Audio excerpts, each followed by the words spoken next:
Hi, my name is Christie Brown. I am a librarian at East Trails Middle School in Lee Summit, Missouri, and I love to use Canva. As you can see in my recent designs, I use Canva quite a bit. So today I am going to share with you about 3 types of projects that I've created. The first being an inspiration from the New York Times Connections game. The second one, how I create a button template. And then finally, my Book of the Month promotion, how I am able to color coordinate the background image with the cover of the book. I hope you'll enjoy this session today. Today I'd like to show you how I created this connections game as well as this connections game using Canva. My hope is to create even more of these games, and this game was inspired by the Connections game put out daily by the New York Times. So if you've never played Connections, what happens when you click play is that it gives you 16 words and you are asked to create 4 groups of 4. So in looking at this list, I can see that cheer and mirth and glee, and I'm going to guess festivity, all seem to be happy types of words. So I submit, and sure enough, it tells me that that is merriment. I'm going to try a caterer and a florist, an officiant, and a band, and I'm thinking these are all things at a wedding. Okay. And then I can see snake and lyre. Nope, now I'm wondering if it might be snake pit, barbecue pit, maybe an orchestra pit, and a tar pit. And then that leaves me with these, and I'm not quite sure what the connection is. And once I hit submit, I see, oh, they all rhyme with each other. So had I not gotten something correct, it would have told me to try again.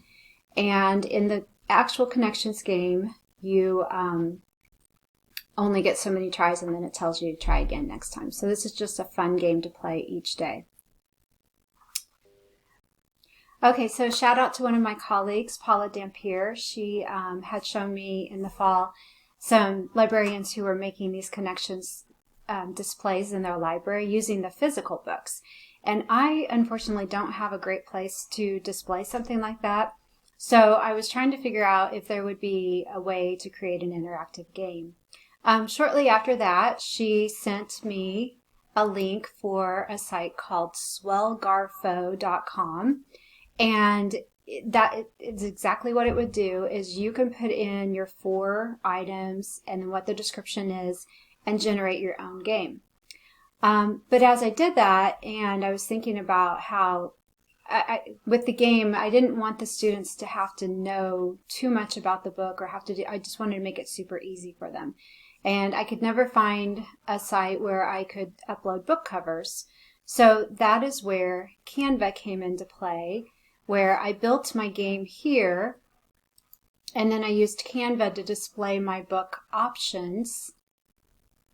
And then I used Bitly to create a link that would go to that Connections game where they could play this right here. So you can see on this one, if I go ahead and click out to this place, I have the titles. I can shuffle, which is something that you can do in the New York Times Connections game. And but then the students also have this that they can reference as well with the covers of the books. So for this particular one, I started with movies, books that had been made into movies. So we had The Maze Runner, The Hunger Games, Harry Potter, and where's my Wonder? And some of these are dated, so not all of my students knew that, but their teachers got kind of excited about helping them too. Then I focused on books where the color red was used in the title. So we have The Red Ribbon, The Blood Guard, Splinters of Scarlet, and The One and Only Ruby. After that, I went to books that have a number in them, such as Lifeboat 12 and 96 Miles and Ground Zero, and then one for the Murphys. And finally, I am in the state of Missouri at a middle school, and we have what is known as the Truman Award. And it just turns out that all of these books are on our Truman nominee list this year, and they're all one-word titles. And so Ground Zero is also on our Truman list this year. And I feel like there was another of The One and Only Ruby could be argued to be as a number in the title. So this happens with the connections game. Sometimes a word can fit into more than one category, and that's where you just have to kind of keep playing the game and give it a try. So in the New York Times, you get a limited number of tries. With this one, you can just keep trying and trying and trying until you get it.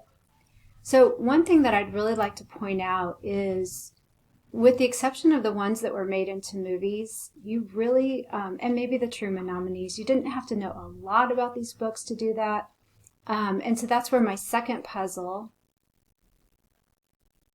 I focused a little bit more on what we were seeing on the cover versus what we might know about these books. So in looking at this puzzle, hopefully right away you can see that we have some snow globes elsewhere, The Someday Suitcase, Pinkalicious, and The Other Side of the Island. And so Pinkalicious, being a picture book, may feel like an odd item, an outlier in this, but once you really look at those snow globes, that's what you get. After looking at this, students started noticing that we had planets like orbiting Jupiter, the sun of Neptune. We also have Earth to Dad, as well as, let me find it, Last Day on Mars. So once again, I have the last kids on Earth, as well as this Earth, and just by playing the game, you would figure out that this one does not go into the planets category. You have to look closely, but this one has a Netflix symbol, as does the Lockwood and Company for the Screaming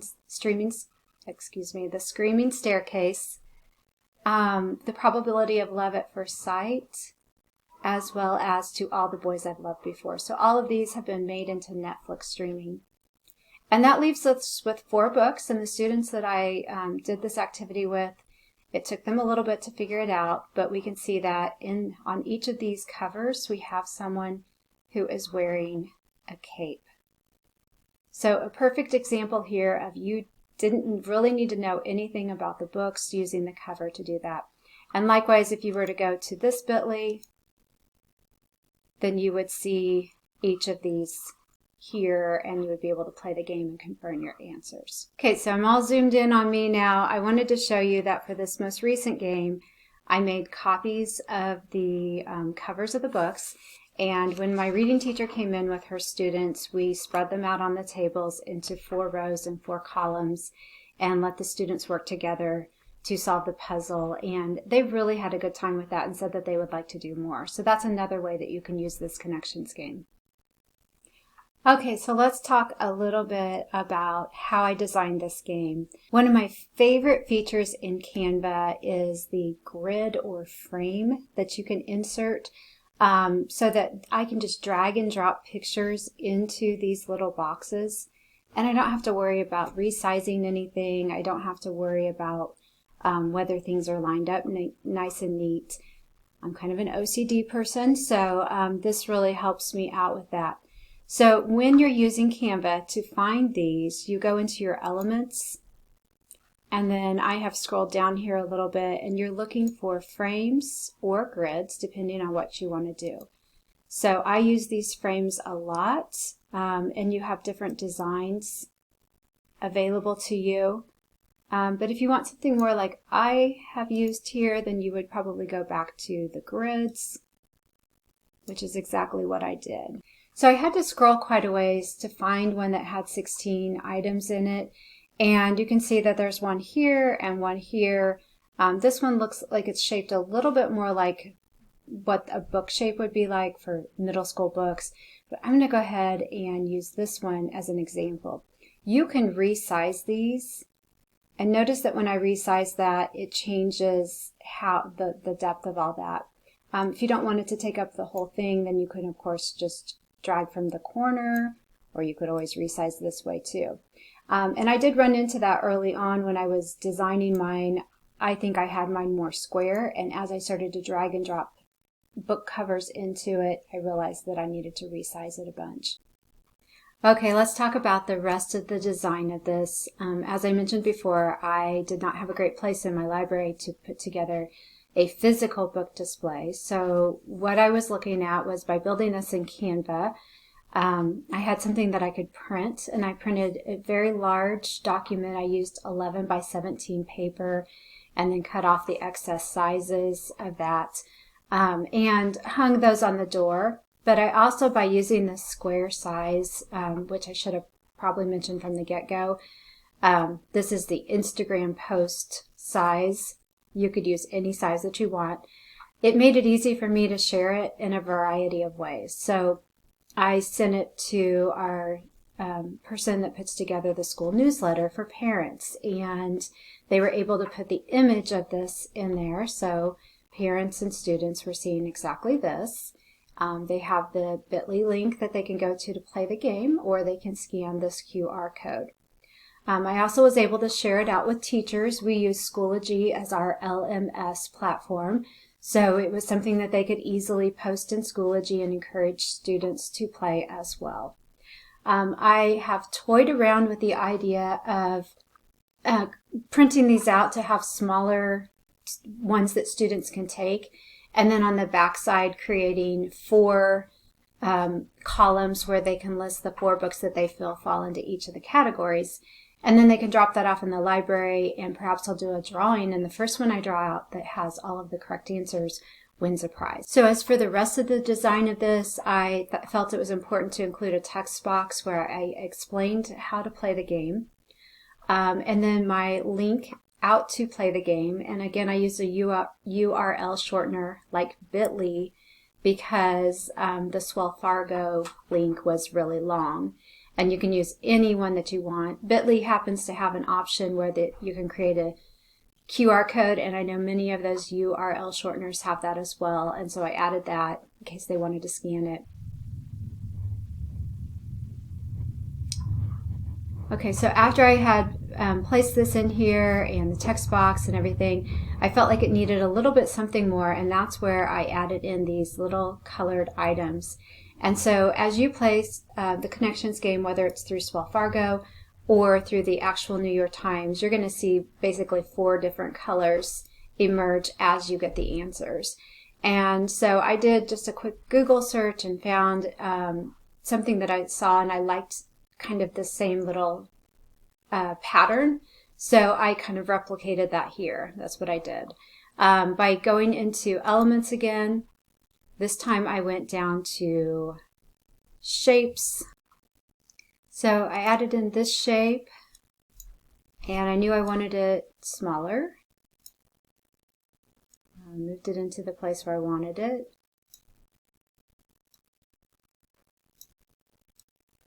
And then I went ahead and just made it a little bit longer.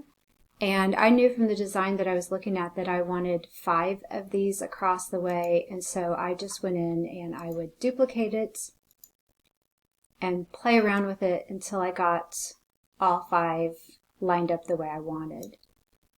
And at that point, then I went in and started to change the color. So right here, you can click on the color palette, and you can see, because this is in the design that I made, but you could scroll down and pick out whatever colors you wanted. For the ones on the side, when you duplicate it,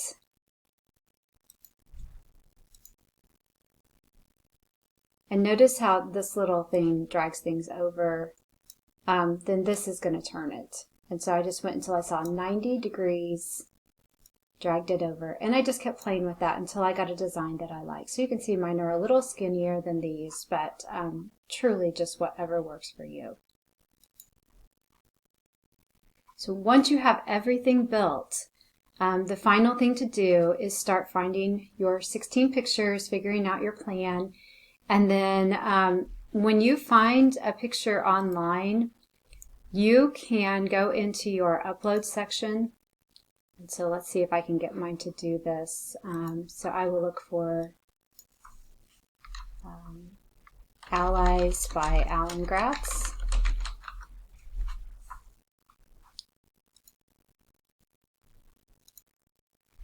Find an image that I like, and you can, especially if you have two screens, let's see, you can literally drag that right there. You don't have to download it, save it, or anything like that. That makes it super fast. And then when you're ready to place it, you can put it in here. If you decide that's not the picture that you want here, you can click it and it's going to give you the option when you delete.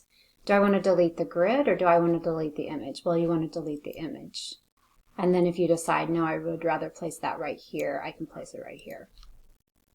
So that makes it super easy. You can also see that I have built this all in one document versus duplicating my project. So when I am ready to build my next game, then I can simply duplicate this page by hitting duplicate page, and that's going to still keep my template here. I might want to delete out this picture so that I don't have it messed up, but that way I always have my nice clean template. And I like to use the feature of you can title each of your parts. That really comes into play more whenever you're doing a presentation, but that will also help me remember which of the games I'm on. 003, I believe is what I called that. So that when it comes time for me to print, if I want to hit my share button, and then let's say this is where I just want the image of it, I would choose download, and I always do the ping. And instead of doing all 5 pages, I can click here, uncheck that box, and then go down specifically to page 3 that I want to do, and that will download an image for me to share out with families and teachers. I can also print that ping if I want to. I sometimes will choose to download at that point a PDF that's best for printing. A lot of times people recommend doing the flattened PDF so that if there's any boxes that overlap, you don't get that weirdness. Again, I can choose to unclick this and just select the 3, done, download, and then I have something that's a little nicer quality for my printing. So now that I've shown you how I did this, I'm sure a lot of you are like, okay, that's going to be on my to-do list, and we all appreciate not having to reinvent something whenever possible. So I have created for you a template link if you would like to just make a copy of this design. The connection for that is going to be bit.ly, and then the back end of that is Canva Connections. So if you just go to bit.ly and then add in Canva Connections, that should give you a direct link to this design template so that you can just make a copy of that. Don't forget to change your school name here. And obviously you will have to add your own URL shortener link, and then if you choose so, a QR code here. All right, so I can't wait to see what you come up with.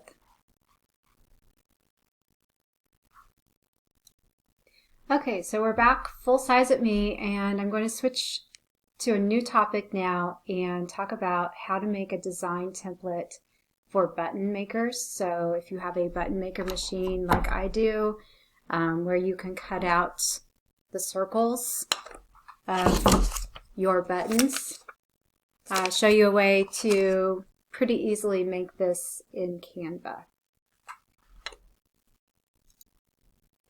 Okay, so once again, I have designed a template where I am using those frames that I mentioned in my previous information. And so again, to find those, you go to Elements and you scroll down until you find Frames. And this time I used a circle, but the trick for me was, you can see there is a very fine little line towards the outside. So I have several layers here. Because when you make your button, you need to have a little bit of overlap so that this can come down over the button. And so that was the trick for me. And I could find, lots of circle images on here that I liked, but so one feature that I do like to use is under your File menu. And if you go into View Settings, you can show rulers and guides. And so that kind of helped me in knowing how large I would get this. So when I click that at first, it just gives me a ruler. But especially when I go into add the guides. So I knew that by putting my template, I could get about 3 across and 4 down. So notice here that right now it says 12 columns. There's one for 3 columns. You can do a 3x3 grid. So this has helped me from time to time when I make these. And you can see that my 3 columns doesn't even fully align where you might think that it would, but that kind of helped me get this figured out. So I had to play around with this a lot, and then once I got one, I went ahead and grouped it together, and then I just duplicated and made my 12. So I have an outer circle here, which I just went into Elements, and I was not in Frames at that point, and I just chose a shape, and I'll go ahead and go down here. So a circle, and then for my coloring, I went ahead and made it transparent, no color, but I did need an outline. So I did a border, and you can choose your weight. If you don't want it to be very obvious when you print it, in case you're afraid that that's going to show up, you can do that. And then I just kind of had to play around with the sizing. If you want a true circle, make sure that you're always resizing from the corner. Now in Canva, because they do give you your dimensions, if you accidentally went here and you're like, oh wait, I need that to be exact, I could bring this down, and now I have a 3x3. But that's a quick way to do that. And then once I figured out what size this circle needed to be, I could come back to my options here and go down to the frames and add in my my smaller one. And then I was able, I love the grid lines here, so I was able to see that it's dead on center in there. And I came over into my images, which would be my uploads. And if I had something I wanted to drag over here, then I would make sure that it clicked right into that little area. And so then it came down to me just playing around with it and printing a little bit. Now let's say you do something like this and it's not quite like you want. You can double click on it. Well, you're supposed to be able to. There. And you can kind of move this around and align it so that it's exactly where you want it to be. So to duplicate that, since you have 2 parts here, you want to click this and then shift and click that, and then you can right click, or notice it came up right here, group. And so then when I duplicate it, I don't have to worry about any of that. And if I realize this is too large, I can resize it to be exactly the size that I need it to be. So you kind of have to play around with it, but once you get this template, it's so nice. And again, the fact that you can just drag and drop your images in there is a wonderful thing to do. And students love to make buttons, so having this template in place is going to be a huge help for you. So just like I did for my connections project, I have created a button template to share with you. Here is the bit.ly address, the back part being Canva, button template. The capital letters do matter when you do that. So Canva button template. This is for a button that is a 2.25 size. So, but I do believe that it would work if you wanted to make it for something a little bit smaller. And I'm not sure I have all of mine grouped together. It does not look like I do. So if you would happen to resize, I would recommend duplicating the page so that you have your original one like this, and then resize accordingly. Okay, have fun with your buttons. Okay, the final thing I would like to show you is my Book of the Month design, which I created, and you can see as I've gone through the various months, I've just kind of updated it with the book cover of what we're doing. So the first one we did was Concealed, followed by The Hunger Games, then Across the Desert. We took a break over the winter break, and then now we've been reading Isaiah Dunn is My Hero. But you'll notice here this background color, that blue seems to be really perfect match here. This green is a perfect match with the picture of the cookies. This orange goes very well with here. And this seems to go well with the design of this as well. So am I that good at colors? No, I'm not. And I'm going to show you how I do this. So I am going to go ahead and duplicate my most current one so that I can start for my next project. Go ahead and be a month ahead. Can edit my title. And my next book is Rescue. Okay, so for the design of this, I put an image back here, and then I overlaid it with a color block, followed by some text box. I always keep the donuts picture here, and then I give a link to the book. And then I have a block here where I can add in my picture. So to update this one, I would go to my uploads where I have a copy of Rescue, and I would click it over here. So now here's where the magic comes in. I would like to update this coloring so that it looks a little bit more coordinated with this book. And so when I click on here and I go into this area, you will see that I have, this is my background image, this is my book, and this is my donuts. And so it's very intuitive. So from my book, I can start clicking through the options and see if there is one color design that I like better than another. And I think maybe this month, I think I'm going to go with this one.